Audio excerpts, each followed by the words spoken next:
everyone, and welcome to episode 6 of Stop. Who does that?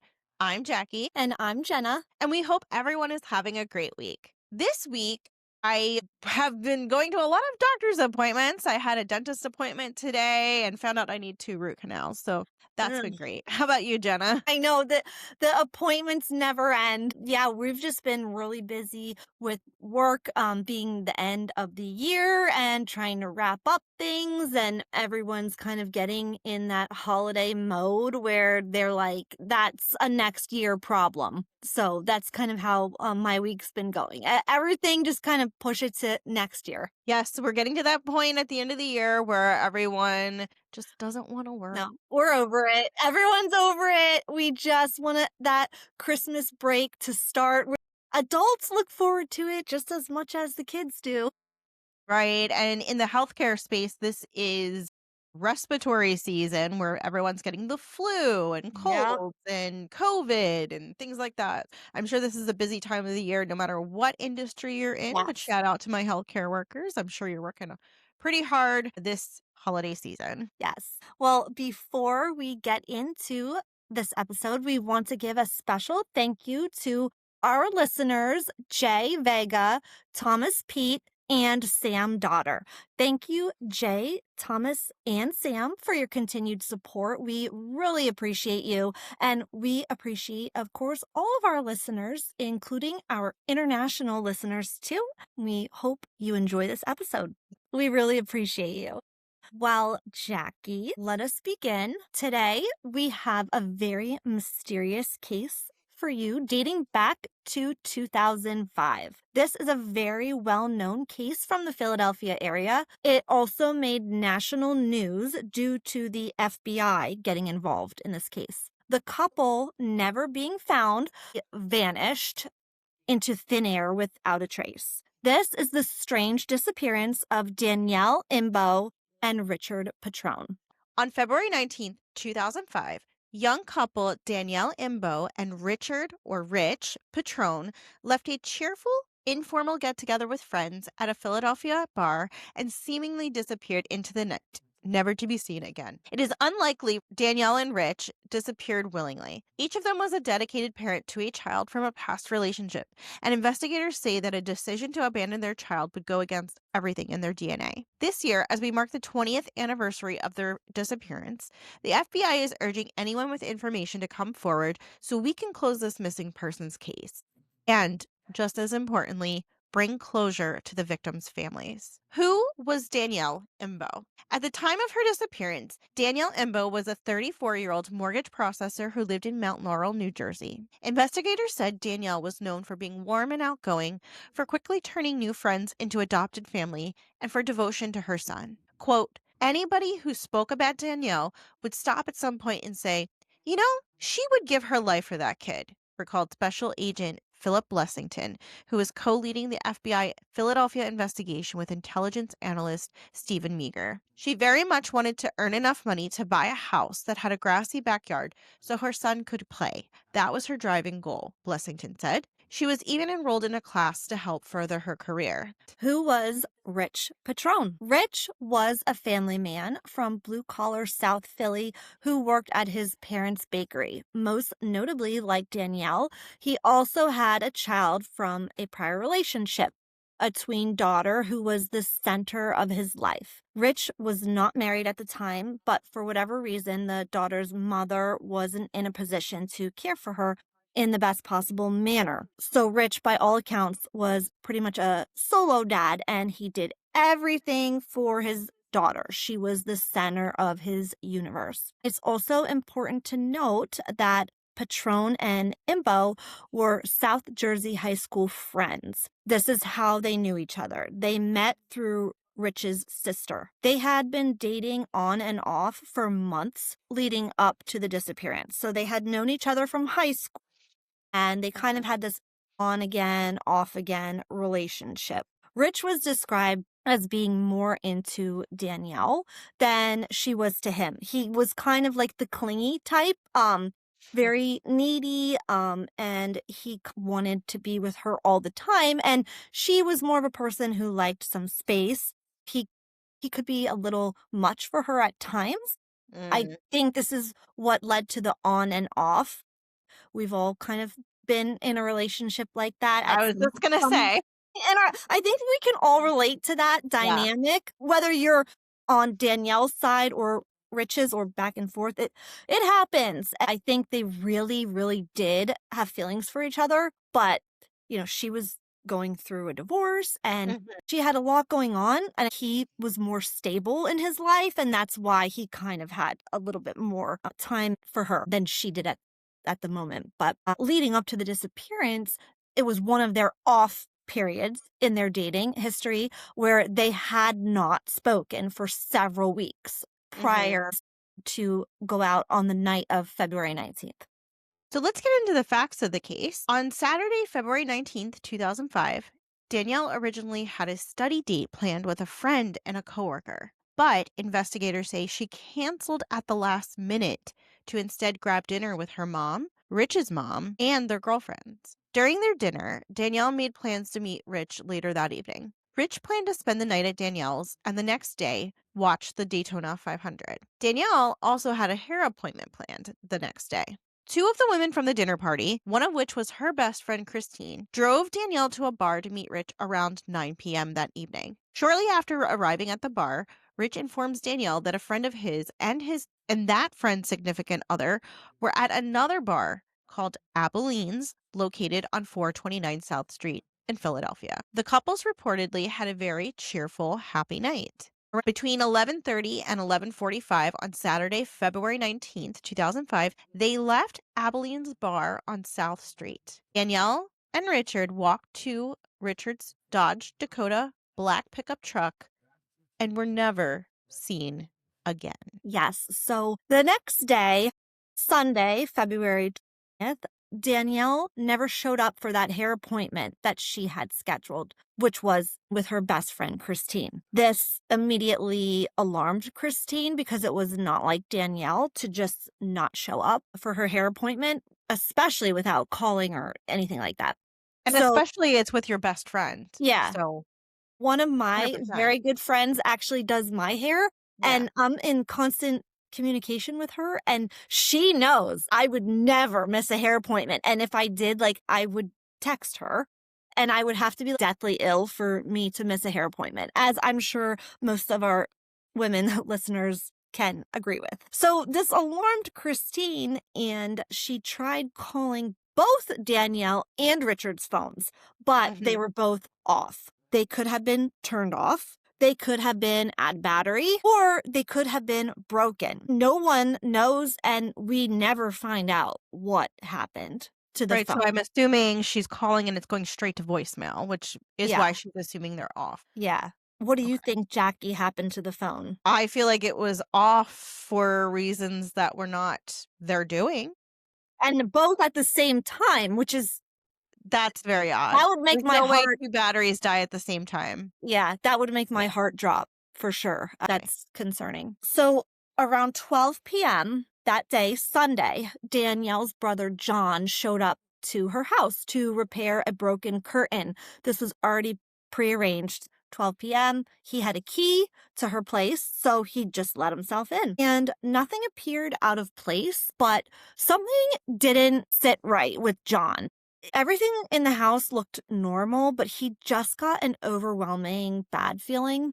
He called their mother to ask if she'd heard from Danielle, which she replied, no, actually, I haven't. That same day, around 3 p.m., Joe, Danielle's ex husband, came to drop off their son, Little Joe. Little Joe was only 1 years old at this time. John covered for Danielle, not wanting to start any fights. Like they already were going through a tumultuous divorce, and Mm, John knew I don't even want to get involved in this. I don't want to tell him that I don't know where Danielle is because then right. he's going to flip the F out. So he just Oh, you come. can hear it now, especially during a nasty divorce. It's like, Yeah. she wasn't even around to pick up her kid. What was Yeah. she doing? Out with a boyfriend? She's not a fit mother." You could just And hear it. yep. And that's Yeah. exactly what John was hearing. Trying to And avoid. yep. And he knew What a it. good brother, by the way. I know. What a good brother. Yeah. And So he just covered for her and said she was with her friend Christine and that he was there to watch little Joe until she came home. As the evening crept in, everyone was getting greatly concerned that they haven't heard from Richard or Danielle since the night before. At this time, the evening of Sunday, February 20th, both families filed missing persons reports. The reports were filed in Mount Laurel, New Jersey for Danielle, and Philadelphia for Richard because it was across state lines. Mhm. Now there's 2 police departments involved, and Richard's case, was given to the Pennsylvania State Police. The Pennsylvania State Police, due to the nature of the disappearance now involving 2 states and crossing state lines, they immediately got the FBI involved, which That makes this sense. is Yeah. good police work. It's Yeah. the police handled this correctly. They were quick thinking, fast moving, and got the FBI right involved with this. Now, I wanted to point out too, getting the FBI involved gives the local authorities access to better resources. The Absolutely. Federal Bureau of Investigation has a higher budget. They have more personnel. We're getting Yeah. the big guns in here right away to Yeah, help. like Jackie mentioned, they created this informal task force, which I'm just going to name a few of the departments that were involved, which would be, first of all, the FBI, personnel from the Mhm. FBI, the Philadelphia Police Department, New Jersey and Pennsylvania state troopers, personnel from the Bureau of Alcohol, Tobacco, Firearms, and Explosives, the local U.S. Attorney's Office, local law enforcement from Mount Laurel Police Department in New Jersey, and the Plymouth Township Police Department in Pennsylvania, with additional support from the Pennsylvania Attorney General's Office, the Criminal Investigation Division of the Delaware County, Pennsylvania District Attorney's Office, multiple agencies in Montgomery and Chester counties in PA, and the New Jersey and Illinois State Department of Corrections. Wow. Saying all that to point out how many authorities got involved here. So we've got Montgomery, Chester, Delaware County. Those are all neighboring counties to Philadelphia. You've got The Mount state Laurel, police. New Jersey. So Yeah. that's where she lives. The U.S. Attorney's Office, the ATF. I mean, this is a pretty robust They, investigation looking for missing right from the people. get-go, they Yeah. took this very seriously. There are missing persons all the time, but to have a missing couple, And just their car being missing. big pickup truck, nothing about this was normal, so they stepped in immediately creating this task force. Yeah, so let's talk a little bit more about this search. So Mhm. the police immediately went to the last known place the couple was seen, Abilene's on South Street in Philadelphia. They checked the entire location and surrounding area. They didn't find any signs of struggle or any blood. They checked surveillance cameras, which for being 2005, there was not a ton of them like we have now on every street corner, but there were a few to check. And on those tapes, they found nothing, not a trace of Danielle, Richard, or his truck. So we don't have any idea where he parked. We don't have any footage of them walking to said vehicle or even leaving Abilene's. Police then obviously pulled their cell phones and bank records. There was no cell phone use and no bank access since Saturday, February 19th. So we don't have them making phone calls. We don't have them making text messages, no 911 calls for help. They're not even using their cards to buy Mhm. anything, which I don't know about you, but you can't go more than maybe a day or two without buying something. Gas, even if they Yeah. were driving somewhere, you need to buy gas. You're going to run out of gas eventually. I There's nothing. Again, I think that just made the family's heart drop. You know something very, very bad has happened to them. Yeah. So then the next step is let's retrace their steps. Let's see the path that they would have taken from Abilene's back to South Jersey to get a feel for, road hazards or maybe some kind of sign that their car went off the road, anything like that. They drove those routes, which include the three main bridges you take from Philadelphia to get to New Jersey. So, for those of you who are not from our area in Philadelphia, to get from Center City, Philadelphia, which is where they were on South Street, to New Jersey, you must cross a waterway. You have to cross the Delaware River to get to New Jersey. There's no way around it. So we have three main bridges that get you there: the Walt Whitman, the Benjamin Franklin, and the Betsy Ross Bridge. And the Commodore Barry. Mhm. The Commodore Barry Bridge, that's kind of from 95, if you're coming from 95. But most likely they would have crossed the Walt Whitman, the Benjamin Franklin, or the Betsy Ross Bridge. They found nothing along those routes. Investigators are confident that the same tight knit South Philadelphia community that raised Richard is keeping the secret of what happened to the couple. Special Agent Vito Roselli said the Mount Laurel Police and the Philadelphia Police Department South detectives quickly realized something was very wrong. Quote, they started working together, trying to track down the last known locations, who they were supposed to be meeting. They checked their bank accounts, their phone records, their phones. Roselli eventually took lead in the case. He told NBC 10 that law enforcement received an interesting tip early on. Quote, a murder for hire on behalf of the LCN. If you're wondering, LCN stands for La Cosa Nostra, or the Italian Mafia out of New York.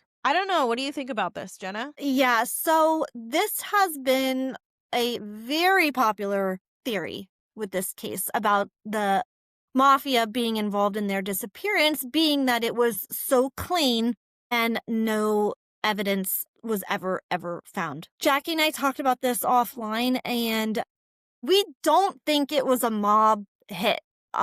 Because We'll get into that later, but yeah, I'm not buying it. And just because it was a tip doesn't mean it's true. yeah, and we'll get into some other theories here as well, but being a mob hit is, what would you say, Jackie? I'd say it's the number one theory. It is. It seems like that's where the authorities are going with this based on that Yeah. tip. It seems like that's where the authorities have always kind of gone, but Yeah. we'll talk about some other theories later. Vito Roselli said there were other tips that came in over the years that mentioned a Camden drug gang, the Pagan motorcycle gang, and a drug dealer in Philadelphia's Fishtown section being possibly involved in the couple's disappearance. Investigators even looked into those who had been close to the couple. So those are some other theories about gangs and drugs. As we know, statistically, it's also considered the estranged husband involved when a woman goes missing like this, especially somebody that they have a child with. So they interviewed Joe, Danielle's ex-husband, and they cleared him. He did take a polygraph test, but the results were never released to the public. Joe denies absolutely any involvement in Danielle and Richard's disappearance, and he's since taken their son, little Joe, to North Carolina. That's where they've lived ever since. He has a new family now, and Wow. he does let Danielle's family and her brother and mother have Mhm. contact with little Joe. So he didn't remove little Joe from their life, Oh, that's good. despite moving far Yeah. away. That was really good to hear.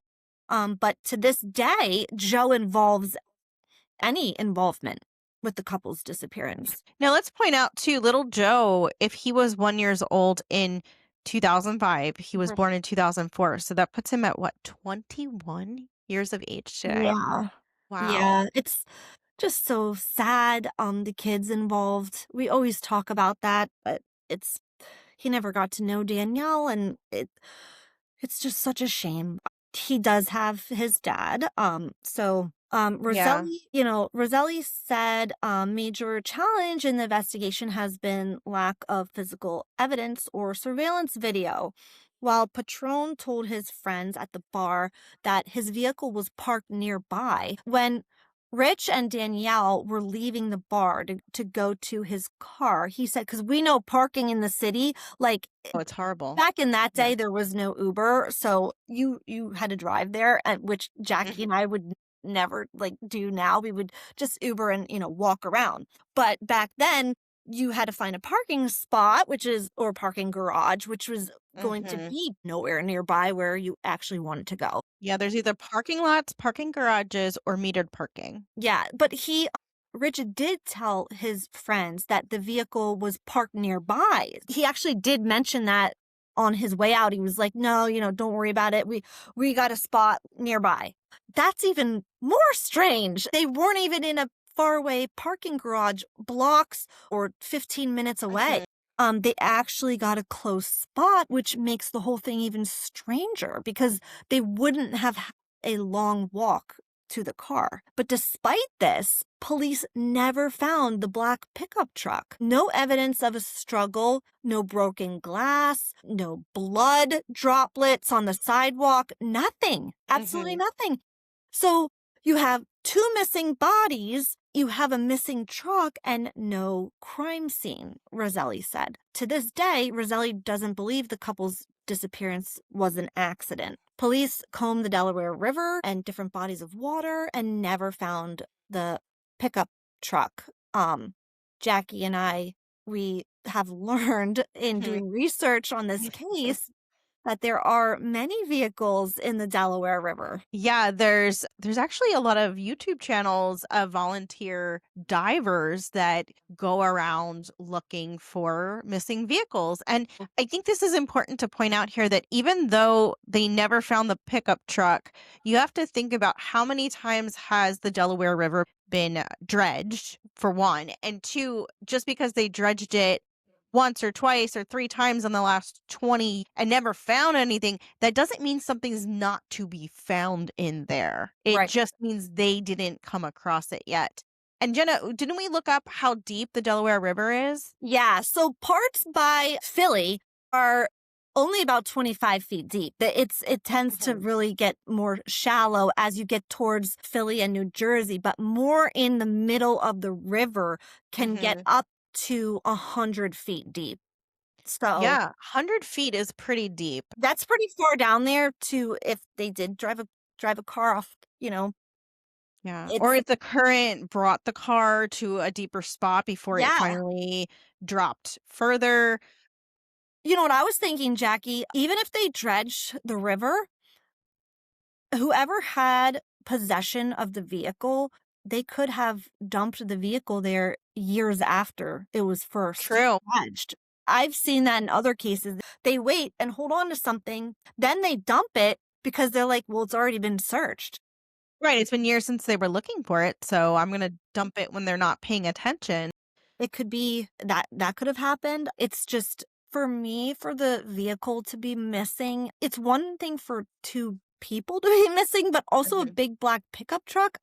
I feel like whoever did this knew what they were doing, and they knew how to dispose of a vehicle. Right, and also to point out too, I believe they were tracking the license plate readers back then, and they Mhm, didn't see any signs that Danielle and Richard made it as far as the bridges. So it's mhm. possible they went missing not even before they got to the bridge or to the river or a Yeah, body of water. I think the reason why we're always thinking about a body of water is it's the most logical reason an entire vehicle would yeah, go missing is you're going to throw it into water to get yeah, rid of it, or you're going to crush it, you're going to destroy it in that respect, but then that would involve taking it to a junkyard and paying someone to crush the vehicle. So, yeah, I mean, if I were trying to get rid of a vehicle without being traced, I would probably drive it into water. yeah, and I think that's what Roselli was Yeah. kind of thinking too, because they even searched the Schuylkill River as well, which that search also came up empty. That's really the first most logical thought of what could have happened to the vehicle is that they drove It it was into in the water. lake. Yeah. But there are also so many other bodies of water in Pennsylvania. So I'm assuming they didn't cross the bridge. They never made it to New Jersey, right? Because they never Mhm. saw the license plates, transponders make it that far. It really could be anywhere in Pennsylvania in any kind of body of water. Also, didn't we also look into how do you even detect a car in water? And really, you Yes. need to use sonar. Yes. And I feel like that would involve being in a boat because when I was watching those guys Mhm. diving, they're in a boat, they're Mhm. using sonar to pick up Yes, on a they were car. sticking that the sonar thing into the water. Right, so it's not even like you could do it from an aerial standpoint, like from a No. plane. I mean, if anyone's listening and knows of a way you can use sonar from a plane over a body of water, please let me know. I'm not that familiar with search and rescue efforts, but if there is a way, I mean, that could be another avenue. But again, this involves money, time, resources, Mhm. and there's only so much time and money that's gonna be invested in a cold case like this over 20 years. Mhm. That kinda leads us to our next point here that Yeah. a volunteer s you sometimes you rely on volunteer search groups to do these Mhm. things. It looks like a volunteer search group Mhm. looked for the pickup truck in 2022 in the Schuylkill River, but came up empty, like Jenna mentioned Mhm. earlier. Despite this being unsolved for over 20 years, Roselli is still hoping for that one tip that will crack the cold case. Hopefully, somebody has a pain or conscience or finally feels free to come forward to say something, Roselli said. A lot of times in cold cases, Jenna, investigators tend to rely on time. Mhm. They rely on time to go by, and eventually they hope that somebody somewhere who knows something will have a change of heart. How often do you think that happens, Jenna? I think over time, people tend to talk. You can't hold something in Yeah. forever, especially with a guilty conscience. You tend to talk to people and they're going to say something to somebody. And hopefully it's that person that steps forward and says something to the police. Yeah. And also over time, loyalties change, right? Hmm. You could have been tight friends with somebody who did something in 2005, but now today they stole your wife, or Yeah. they did something to wrong you and now you want to get revenge. You might be willing to say something. I feel like in a lot of these missing person cases, over time, they tend to re-interview people over the Yeah. years just to see if their stories change or Or you're they in yeah. jail and it's a way for you to get your sentence reduced. If you have Mm. knowledge about this crime, you're going to tell your lawyer, I know what happened to Danielle Imbo and Richard Petrone, and I can talk. Mhm. And then you can make a deal. That that could happen too. It's just somebody somewhere knows what happened to them. And they it's just a matter of Yeah. time they can come forward. Since 2015, the case team's investigative efforts have included nearly 300 formal interviews, including one with an Illinois prison inmate who claimed to have information about the missing couple. The team has also vetted tips from the public that have placed Danielle and Rich as far as Alaska and Washington state. So, fun little fact about Alaska. As I was doing my little deep dive on this case, I Google searched, states that have the highest rates of missing people per capita. And Alaska is actually number one. I believe it was 48 people per 100,000 that are missing Wow. in Alaska right now. And Mm. that blows my mind. Especially because it's such an unpopulated state. So, I know.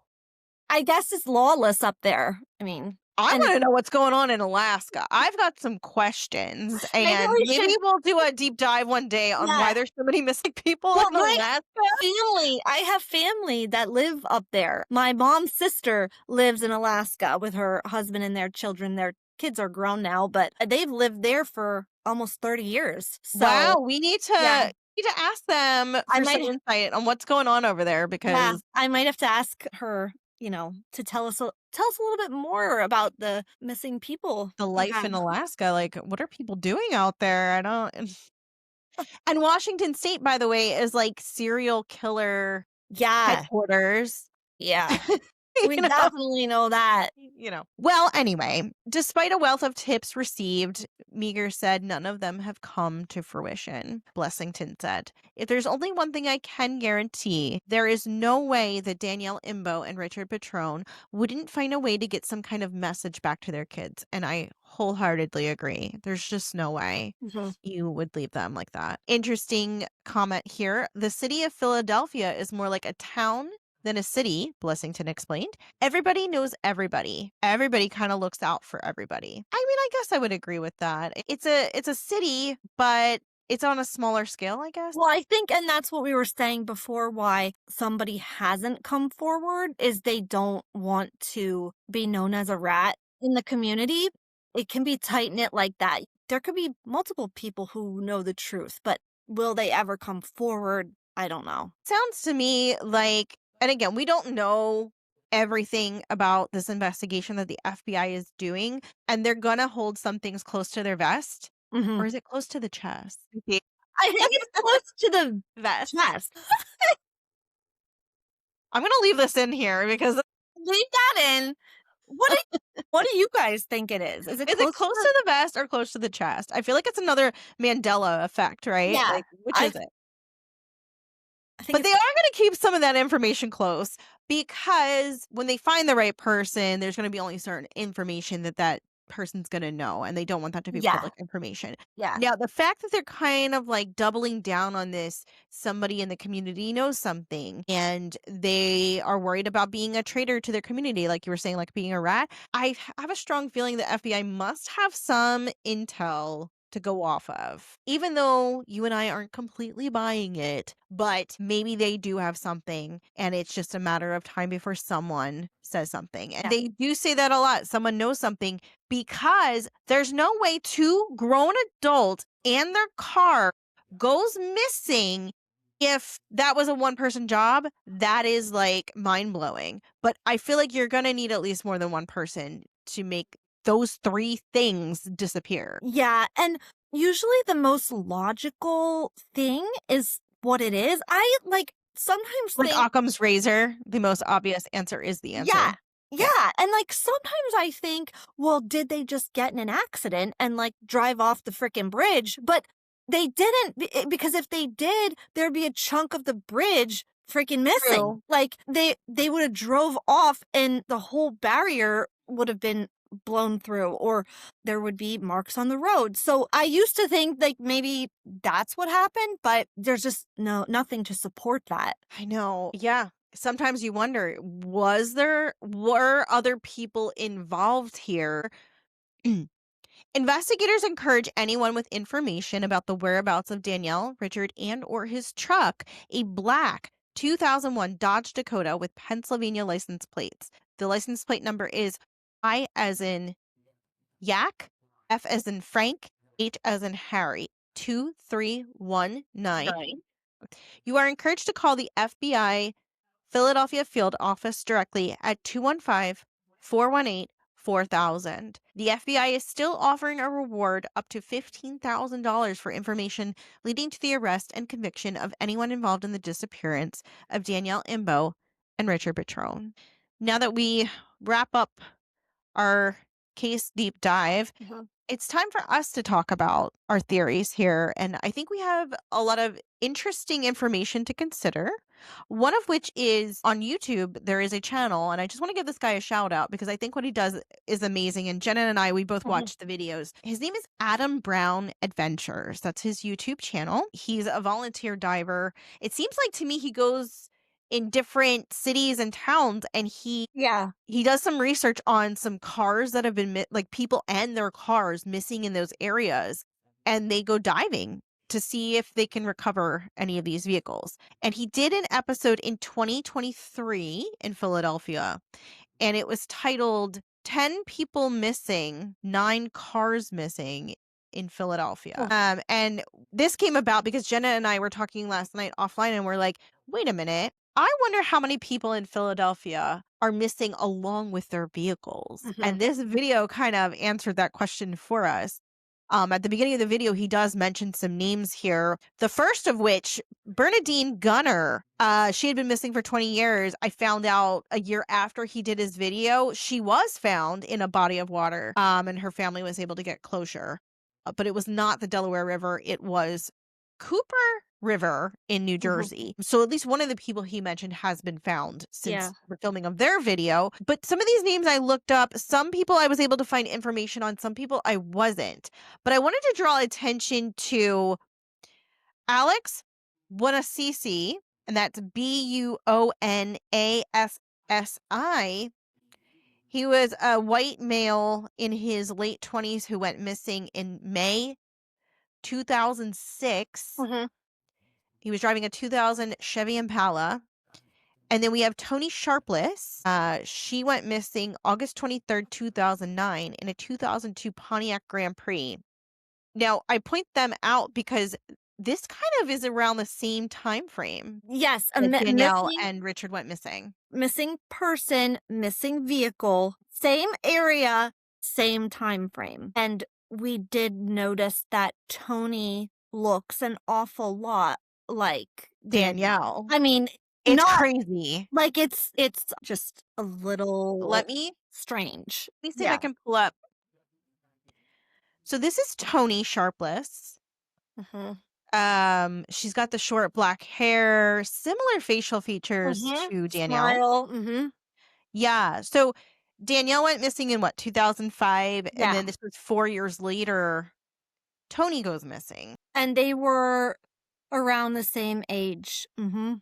Yes, they were. And Tony, she was a nurse from Downeytown, Pennsylvania, out here in the suburbs. She was apparently at a party at the home of Philadelphia 76ers Willie Green in Penn Valley, Pennsylvania. So that's Mhm. Lower Marion area. That's close to Ardmore, where Mhm. Richard's from. Um, she had very erratic and combative behavior that night, and she was basically kicked out of the party. She got in her vehicle along with her friend, and the friend was like, "Tony, I don't think you should be driving." And Tony was like, "Get the F out of my car." I'm just Mhm. summarizing. And that friend got out of the car. Tony drove off, never to be seen again. Um, there was information that she did at least make it over one of the bridges across the Delaware River. But other than that, I mean, she has not been found and neither has her car. An apparent break in the case came 2 weeks later when an automatic license plate reader recorded her 2002 Pontiac Grand Prix parked along vehicles in Camden, New Jersey. So that means she got across one of the bridges. To Mhm. get to Camden, New Jersey, you have to cross Mhm. the Delaware. And that's it. They have not been able to find the vehicle. All they know is that the license plate reader put her in a parking lot, but when they got there, her vehicle was not there. Yeah, so according to our research, it happens where there's a missing person and a missing vehicle. You might not think. It's basically more common than you would think is what I wanna say. Yeah. It's hard to wrap your brain around how a whole vehicle and person could go missing at the same time, but it happens. I mean, could this have been a serial killer? Could it be somebody that's like their calling card, missing person, missing vehicle? Could Right.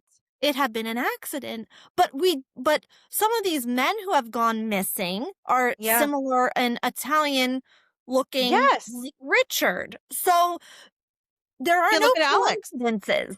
He's Italian. I mean, you Yeah. don't get any more Italian than that. 25 years old when he went missing. Mhm. At the same time White frame. 2000 Chevy Impala. 2006, 1 year later. Yeah.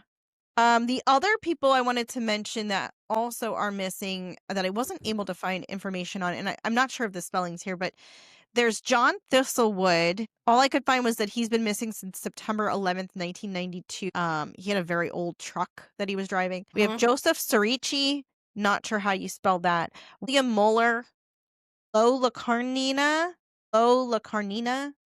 I wasn't able to find information on her, and then Shelley Ludy. So they Mhm. were mentioned in Adam Brown Adventures video of some of the people and cars he was looking for when they Mhm. were dredging the Delaware River. A lot. Yeah, and they Mhm. did find a car, but it didn't match any of the descriptions of the missing here. And one of the most interesting things that they do is they do try to rip a license plate off and bring it up, but Mhm. if they aren't, they rip a part off the vehicle Yes. that has a serial I number. thought that was very interesting too, because then they Yeah. can tell they took a tire, and then they can tell what kind of vehicle it was. Very fascinating. Like Jackie said, if you get a chance to watch his stuff, it was really intriguing. Yeah, I didn't get to watch all of his videos. I was just kind of focusing on the one that was relevant to our Yeah. story, but it looked like when I was looking at thumbnails for other videos that he has found people that were missing and their cars from Yeah. license plate numbers. So I, Yeah. I think that's just amazing work that he does. And unfortunately, there aren't enough people out there doing this to Yeah. put that time. I'm sure if you got a diving crew and you gave them enough money to do this for a year and just dredge the Mhm. Delaware River, I guarantee you they would find some of Mhm. the people on that list. Mhm. If they really are in there. I mean, Well, I don't then think because we haven't found Danielle and Richard's car yet in the river that doesn't mean they weren't in it. no, and where else possibly could their car be? It could be chopped up. It could be totally dismantled. Somebody could have been, very well adversed in doing that Yeah. type of thing, and they did it very quickly, and boom, car's gone. But then Well, that doesn't, yeah. we even float around the possibility that whoever's doing this could be a car chopper. Hmm. They own a car chopping business, or what do you call them? Like, A chop shop. chop shop. Yeah, they own a chop shop. That's a possibility. Are those things owned by the mob? Well, I and don't know. that is a theory about the car, but what about Danielle and Richard? Now, it's like, well, the car could be here, but where are they? That's the mystery of this case, and Mm,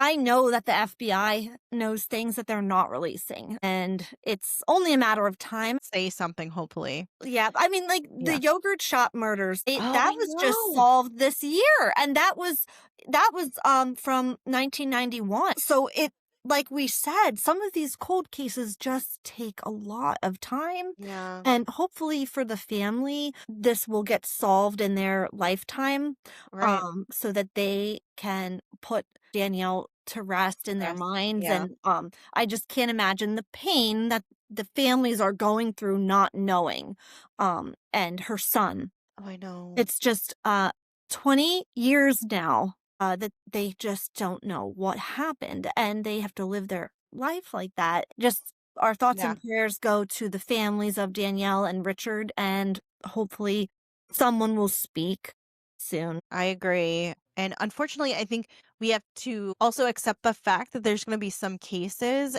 some families are just never going to get that closure until the Mhm, day they die. And I really believe, when we pass, I think those those things become clear to us when we pass away. My personal belief is that when we cross over, and I'm into the paranormal, I do paranormal investigating on the side.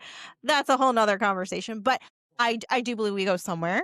And I do believe that when Danielle and Richard's their mhm, parents, one day when they cross over, they're gonna know what mhm, happened to them. Just like John Benet Ramsey's dad, right? Like if he dies mhm. not knowing what happened to her, he'll know. He'll know the day he crosses over what happened to her. He's gonna meet her again. Unfortunately, it's just the hell of being alive is that you don't have that knowledge, right? What if living right now is hell? World is like, yeah, it's just it's Yeah. hard for everyone. And I then to know, have and I to feel like they're deal with just this. living in hell right now, not knowing where their children are and Yeah. or their mom and dad are. And maybe when we cross over, that's when things become happier and when you really know what happened to your loved one. And that's just a sad reality in a lot of Mhm. missing persons cases is you're going to die not knowing. It's just horrific. It's Yeah. absolutely horrible. This case was, near and dear to us being from our area, Yeah. and we wanted to share that with everyone. This case was submitted by Renee Bush. Thank you Mhm. so much for the suggestion. We Thank you, Renee. definitely wanted to revisit this case after 20 years of them being missing. And then as we close out, I just also wanted to throw out the possibility too. What if it was aliens? I mean, I mean, that's some of these always a missing people cases possibility. are just mind blowing, aren't they? I feel like that's always a possibility to just one day be here, walking to your truck, going home, and then poof, you just Boom, you're gone. vanished into thin air, just absolutely vanished. I mean, I'm not trying to be facetious. No, I mean, I don't even know if I believe in aliens or not, but if I can believe in ghosts, I guess I have to I feel theoretically like that's always believe an in. option. I mean, honestly, especially for a case with like absolutely no evidence, I not a know. scrap of nothing. That's Just what. disappear into thin air with your vehicle. I mean, I'm just throwing it out there. I mean, what if it was aliens? Just saying, what if? Mhm. Just something to think about. One of I the don't know. possibilities. Yeah. It doesn't always have to be a killer or a serial killer, but I don't know, Jenna, where do you land? What's your final take on this one? I think that there was foul play involved. I don't really think it was an accident. Like Roselli says, I think there was foul play involved, and whoever did it is, if they're not in the mob, they have done this before. And that's actually really disturbing because they are still out there. That's what I Yeah. think. I've gone, you know me, I've gone in circles, but I don't think it's a coincidence that she was going through a divorce nasty divorce. But I'm with you on, I think somebody had something to do with this. I don't know who. I think we also have to call into question when Richard said, I'm parked nearby. What is his definition of being nearby? Mm. Was it a block over or 5 blocks, right? Because if it's a block, that's not really enough time for someone to stick them up and No. I do mean, something to them. But if it was 5 blocks away, I could buy the fact that somebody approached them I agree with and you things transpired from there. So, entirely. It could have yeah, been a wrong place at the wrong time. That happens a lot. I'm not thinking it was a hit because if it was, why would you take him down when he's with somebody? And then conversely, if the hit was taken out on Danielle, why would the hitman wait when she's with a large man like that to take her out? Why would you take out 2 people and not wait for the most vulnerable one, the woman, to be by herself? So Well, that doesn't add up either. And she wasn't even supposed to be there, unless right? the hitman was already paid, and then he was following her, and he was supposed to do it when she left the restaurant with Mm. ladies, but then that's when she made the Oh, plans she to got meet up. driven. So then he was like, oh, shit, Now I and gotta then take he you had to both follow. out. I don't know. And then Richard was in the wrong place at the wrong time. Also, we can't entirely discount that it was a one-person job. Very impressive if it was, because Mhm. remember Brian Koberger? He took Mhm. out 4 people by himself, and I for one did not believe one person could have done that. But I clearly still not. don't. I mean, we can talk about that That's another. in another. We can do a whole Yeah. episode on Brian Koberger. I guess I land on the same side as you. I would say somebody did something to them. It was an act of another human being. Yeah, we hope one day somebody who does know something comes forward. Absolutely. Well, that's it for us today. And we hope you enjoyed this deep dive. Until next time, we wish you all the best. Have a great week. And we'll be back with headline highlights on Monday. Yep, and don't forget to like, subscribe, and follow us on all your streaming platforms. Thank you guys. Have a good one. Bye.